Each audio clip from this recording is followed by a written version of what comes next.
Yang menyatakan menganjurkan baca Quran itu siapa? Nabi. Menganjurkan ziarah ke rumah orang meninggal itu siapa? Nabi. Yang menganjurkan berdoa itu siapa? Nabi. Yang membolehkan doa sendiri, doa bersama itu siapa? Nabi. Betul kan? Sekarang pertanyaannya, Nabi paham tak apa yang dia perintahkan? Paham. Dia laksanakan tak apa yang dia perintahkan? Dilaksanakan. Nah, Nabi pernah tak melaksanakan seperti yang kita laksanakan?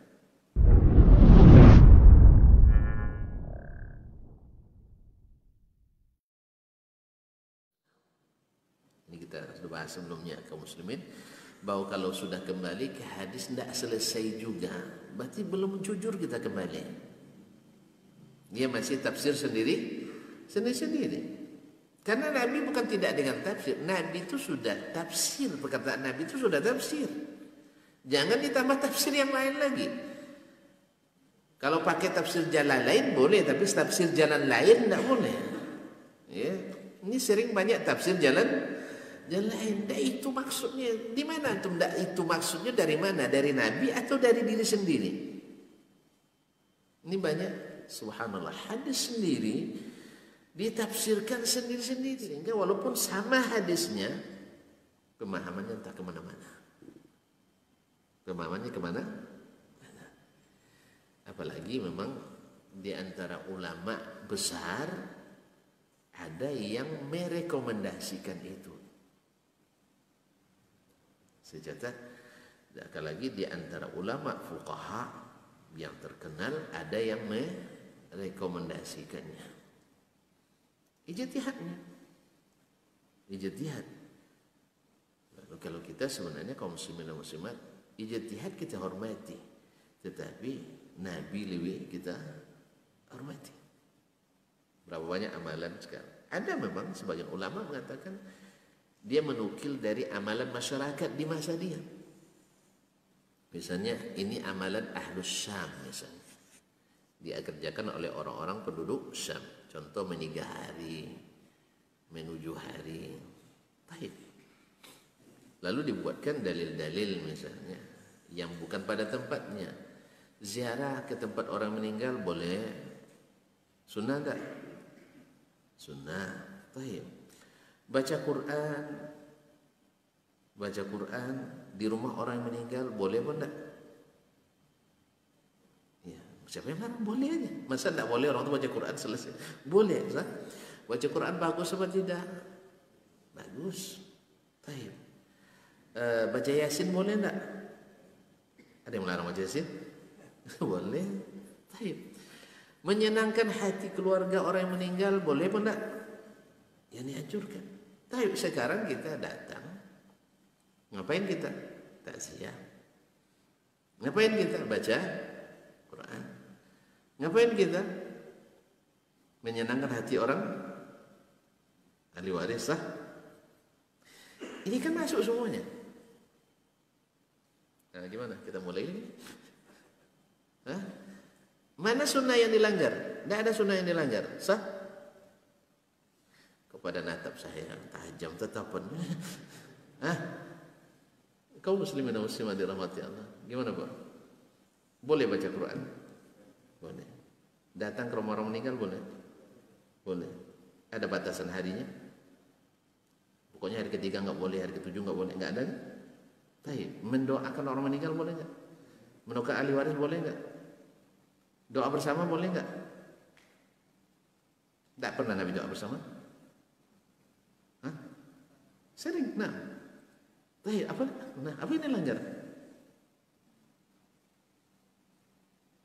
Ayo, kalau ada yang sudah malam ketiga, ya kita kumpul malam nanti. Itulah perlunya ilmu untuk kaum muslimin muslimat. Jawabannya adalah yang menyatakan menganjurkan baca Quran itu siapa? Nabi. Menganjurkan ziarah ke rumah orang meninggal itu siapa? Nabi. Baik, yang menganjurkan berdoa itu siapa? Nabi. Yang membolehkan doa sendiri, doa bersama itu siapa? Nabi. Betul kan? Sekarang pertanyaannya, Nabi paham tak apa yang dia perintahkan? Paham. Dia laksanakan tak apa yang dia perintahkan? Dilaksanakan. Nah, Nabi pernah tak melaksanakan seperti yang kita laksanakan?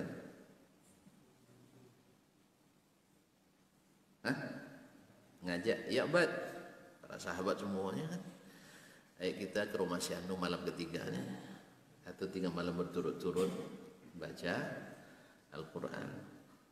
Ada gak sekali saja? Tidak ada. Ada? Tidak ada.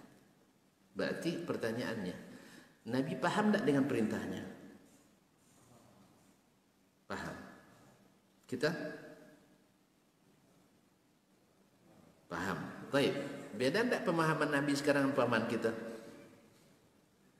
Beda. Mana yang lebih paham?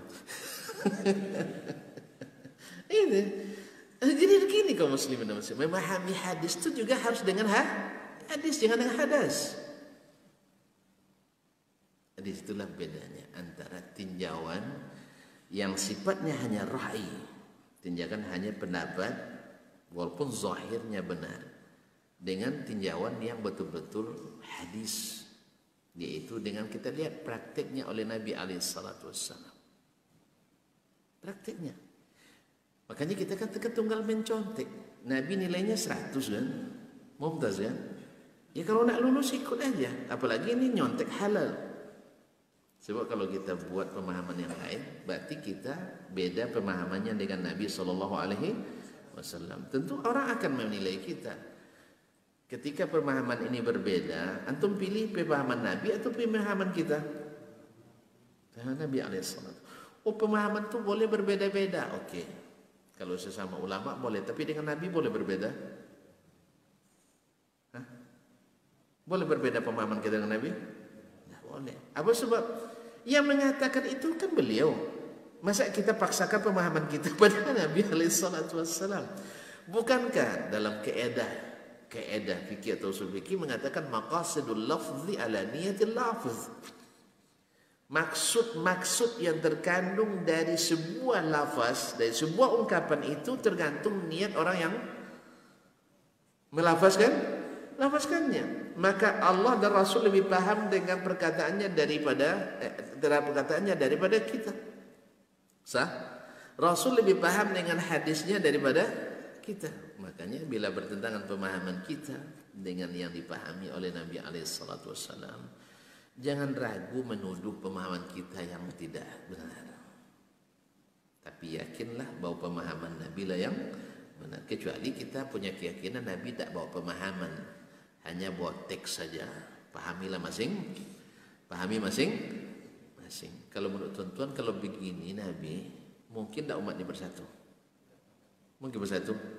Tak akan bersatu. Makanya membiarkan umat dengan pemahaman masing-masing yang bercanggah dengan pemahaman Nabi, maka akan menyebabkan umat ini tetap dalam keadaan berpecah belah. Dan ini yang nampaknya yang ingin kita pelihara pada umumnya.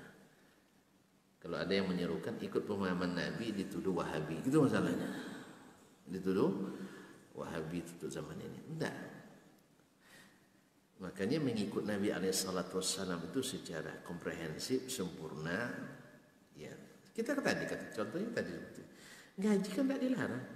Bahkan saya pun datang ke rumah orang mati itu nanti saya ngaji, tidak ada larangannya. Tapi ketika menjadikannya sebagai kegiatan, dan itu tidak ada oleh Nabi SAW. Ya, kalau saya memang berkunjung situ lalu saya baca Quran, tidak dilarang kan? Dilarang? Tidak ada larangan kan? Silakan. Tapi ketika kita menjalankan sebuah ritual khusus yang menghadirkan orang ramai-ramai, Nabi sangat mungkin melakukannya waktu itu. Sangat mungkin. Besar Nabi ada di Madinah. Nah, selama Nabi Madinah ada orang meninggal? Ada. Kan jelas kan? Ada nggak Nabi mengumpulkan sahabat seperti itu? Kan tidak ada, itu masalahnya. Nah, adapun pendapat sebagian ulama berdasarkan amalannya ahli Syam, kemudian diriwayatkan dari Umar bin Khattab radhiyallahu anhu yang riwayatnya tidak ada sanadnya, itu tidak bisa jadikan hujjah.